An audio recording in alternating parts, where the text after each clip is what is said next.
This is a podcast from the South China Morning Post. Bernice, where are we? We're in KFC, the concept store in Hong Kong, and we're going to find out how KFC is made from the beginning to the end. And we're in the kitchen.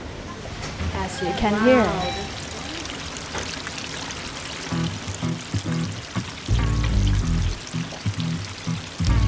Fried chicken. Anyone who eats chicken loves fried chicken. I mean, what's not to love? It's the perfect combination of protein, fat and salt. Everything our body is hardwired to crave. Some of us might avoid fried chicken for health reasons, but deep down, you know you want it. So where do we start? Of course, KFC is so good that almost 70 years after it was founded, we are still enjoying Colonel Sanders' original chicken recipe. Now, almost every country has their own take on fried chicken. The Philippines has Jollibee, South Africa has Nando's, Japan has Karaage, and Guatemala has Bollo Gambello. But no country has made the competition more intense than South Korea.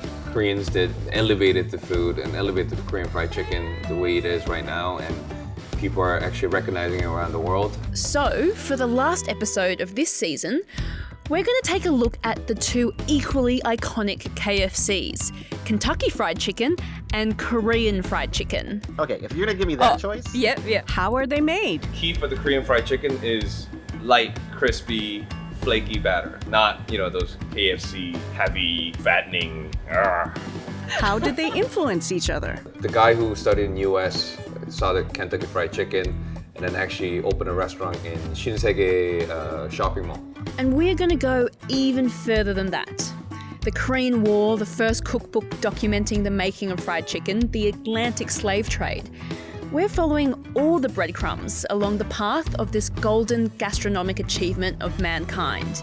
And we mean all the way, even from the origins of the bird itself.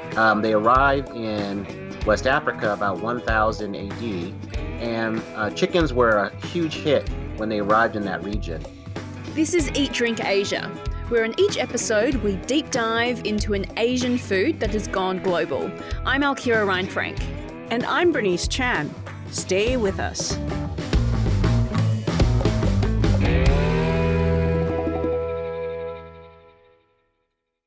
First things first, the star ingredient.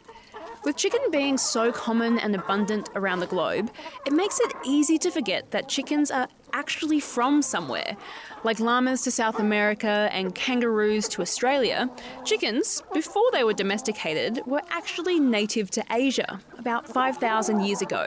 As chickens migrate westward from Southeast Asia where they're native, they arrive in West Africa about 1000 AD. Brought there by traders. This is Adrian Miller, a James Beard award-winning food writer, and he calls himself the soul food scholar. Yeah, so fried chicken becomes a cherished dish in soul food cuisine, and I think it has roots back to West Africa. Chickens were a huge hit when they arrived in West Africa. They quickly supplanted native species of birds in terms of rituals, cuisine, and even religious connotations. People believed that chickens had special powers infused by the gods, and the evidence of that is... Chickens would announce dawn. No other animal tells you that dawn is coming. They were also worshipped because of the way they looked. They're interesting looking animals with interested plumage. And so it was easy to couple this idea that they were the favorite pet of the gods as well as their appearance, and they became used as status symbols. And so a lot of West African elites, as West Africa was starting to urbanize, used chickens, this new import from a foreign land, as a sign of status, and it just cemented their social status themselves and their power. But that apparently did not impede them from being appreciated on the dining table.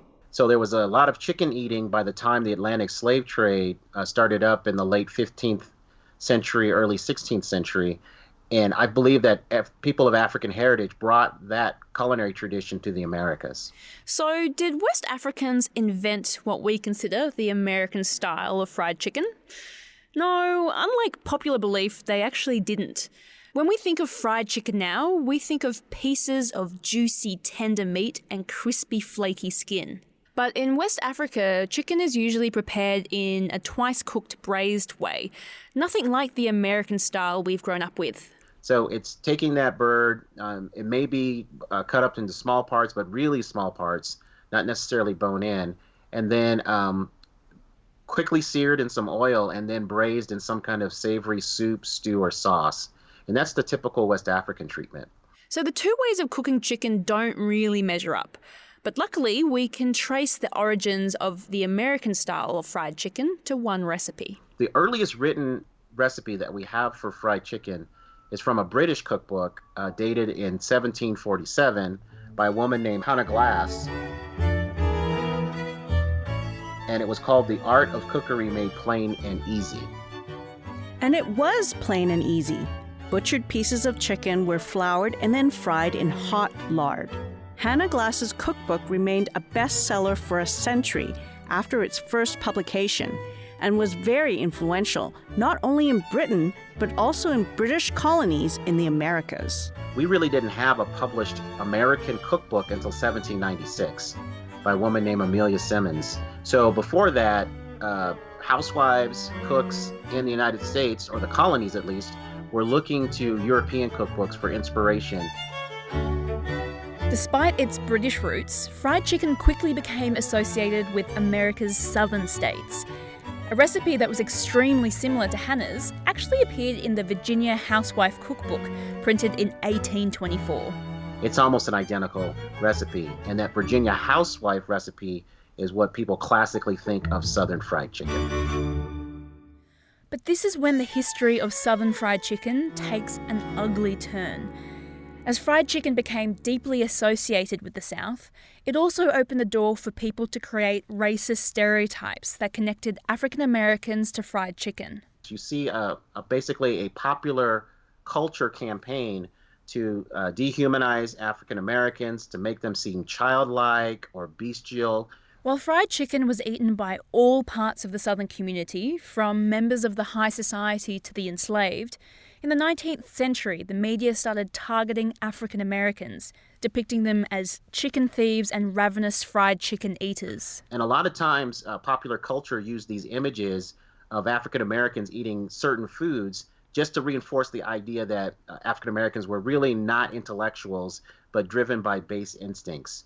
And so two of the most popular images that were used in terms of food were eating fried chicken and watermelon. Even though, crazily enough, plenty of whites were eating those same foods and loved them as much. For whatever reason, the idea and the negative associations with those foods stuck with African Americans.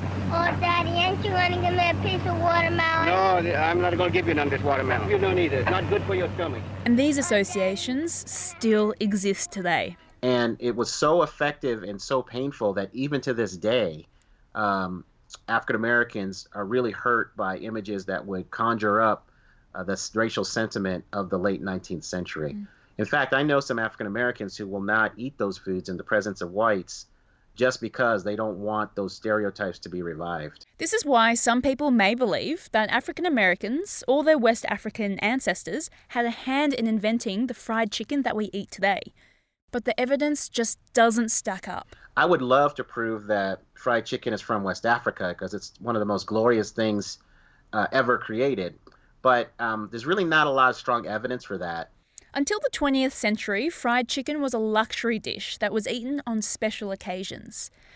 While the recipe to make fried chicken is not complicated, not everyone had the right tools in their kitchen or access to affordable poultry to make it at home. But soon enough, one person made accessing the greasy delight much easier. Every day, all over town, women have a question on their minds. What should I serve for dinner tonight? And every day, all over town, Colonel Sanders and his boys are cooking up the answer: Kentucky Fried Chicken. Every piece of that tender young chicken is seasoned in Colonel Sanders' secret recipe, of In 11 1952, Colonel Sanders opened the first Kentucky Fried Chicken restaurant in North Corbin, Kentucky.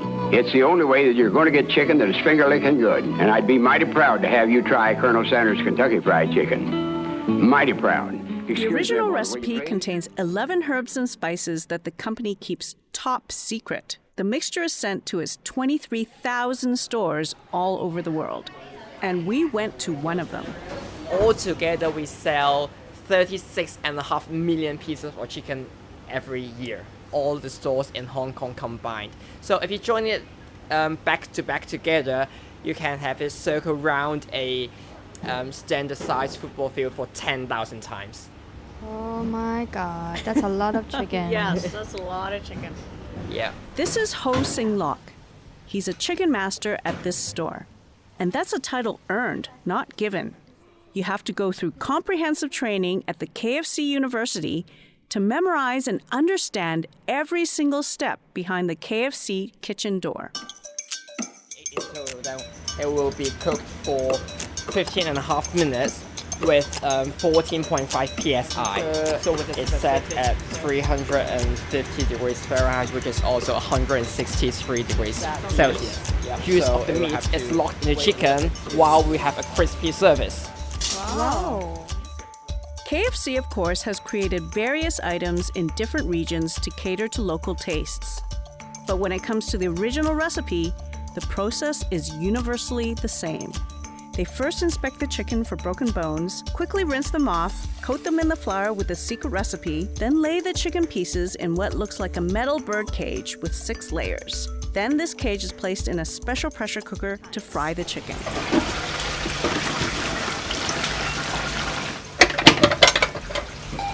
So what this machine does is frying and pressure cooking at the same time. Yes.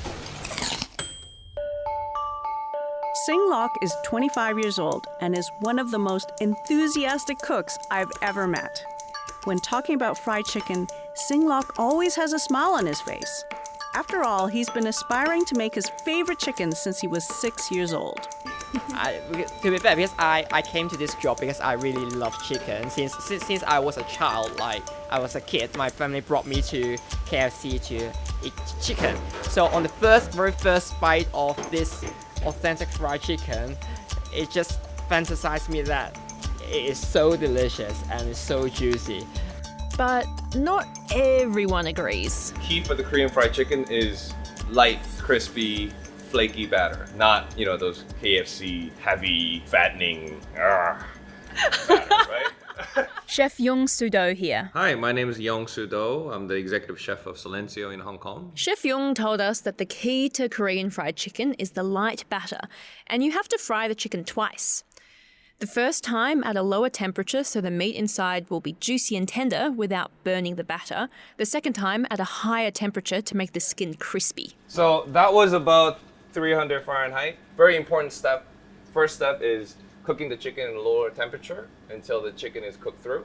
And then you rest it. And you'll see like the oil still dripping out. But after the oil is drained, you see the nice golden crispy color out. And then we're gonna fry in a high temperature, because if you fry in high temperature, it absorbs less oil. So there's a lot of techniques and science behind it. Yong has his own theory why Korean fried chicken is better than the Kentucky forefather. Okay, so when you say, Korean chicken restaurants, Korean people love fried chicken. We have about 36,000 shops just in Korea, the fried chicken restaurant, which is equivalent number of McDonald's around the world. So you see how intense competition this is. So you have to be better. Along with Spam in Korean Army stew, fried chicken was one of the classic Korean dishes introduced by the U.S. military during the Korean War in the 1950s. In Korea, their soldiers still make war. Men fight and die for battered bunkers and shell-scarred trenches on the barren rocky slopes. Because the people are aware of KFC through the military base and the U.S. military, so people are like, now we can have it. So because people were looking for it, but no one could have cooked it in Korea because other than the U.S. base, you couldn't find it anywhere else in Korea. Few people could afford protein after the war in South Korea, and nor was there mass-produced vegetable oil. To South Koreans for a long time, fried chicken was a luxury treat if you were lucky enough to make some Yankee friends in the military base. After the Korean War and people are getting more, we made self-production of the vegetable oil around 70s. That's when all Korean franchise start to take off. And then we start adding our own flavors, a lot of garlics, a lot of ginger powder. The old style of Korean fried chicken is called tondak, which is a whole chicken deep fried in oil that you can get at the market.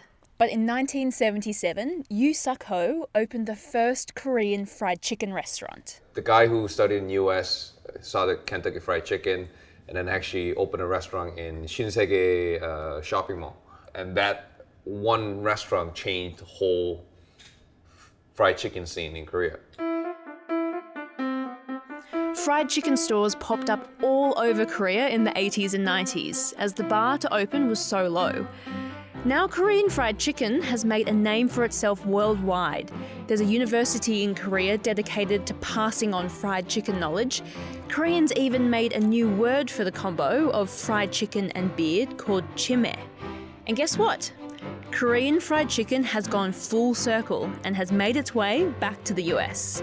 To be honest, I feel very happy and glad that, we Koreans elevated the food and elevated the Korean fried chicken the way it is right now, and people are actually recognizing it around the world.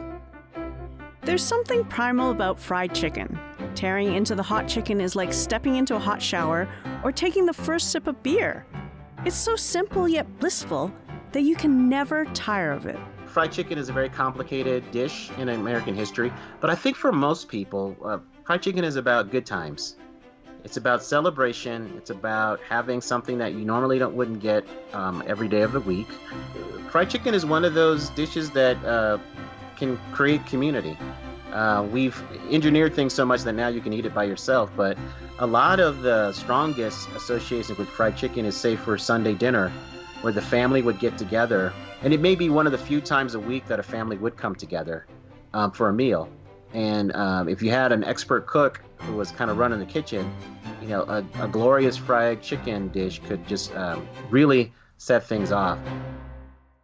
Another aspect of African American tradition is that the fried chicken is often called Sunday cluck, or the gospel bird. So it's the idea that after church, you would have this very special bird, which back in West African society had religious connotation. And I think that's a cultural aftertaste that has lasted a few centuries. And it was not uncommon for the pastor of the church to come over. And if the pastor of the church came over, that pastor got the first dibs on whatever piece of chicken he wanted. So those prime pieces of chicken, like the breast or the thigh or the drumstick, depending on what the pastor liked, were nicknamed preacher parts.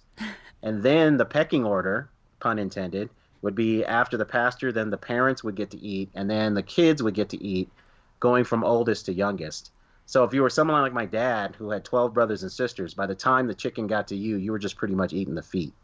Interestingly, Yong shares the same memory of the big yellow bag greased with fried chicken inside. We still have a memory when Dad used to come home with yellow bag, the whole chicken, because we still remember that as a luxurious food. So in everyone's mind, the chicken kind of carries the memory of back then, where all the family gets together, sharing the fried chicken, they're cutting, what Dad's bringing home after the work.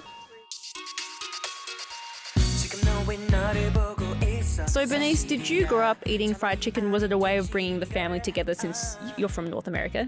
Fried chicken was a no-no in our household.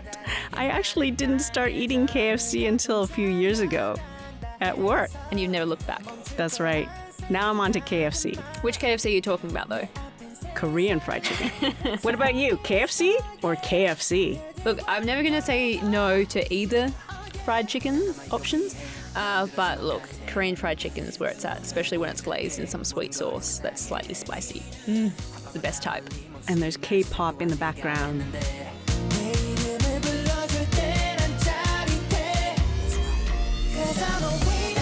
Before you go, we just want to say a big thank you for everyone that voted for us to become Asia's Best Entertainment Podcast at the Asia Podcast Award.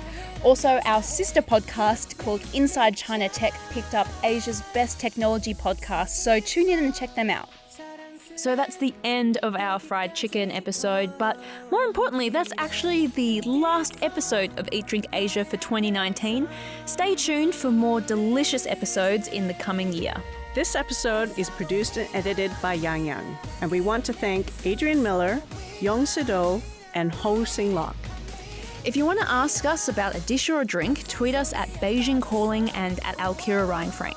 Eat Drink Asia is a monthly podcast. You can find us on iTunes, Spotify, Stitcher, and Himalaya. Basically anywhere you listen to your podcast. Until next time, Happy eating!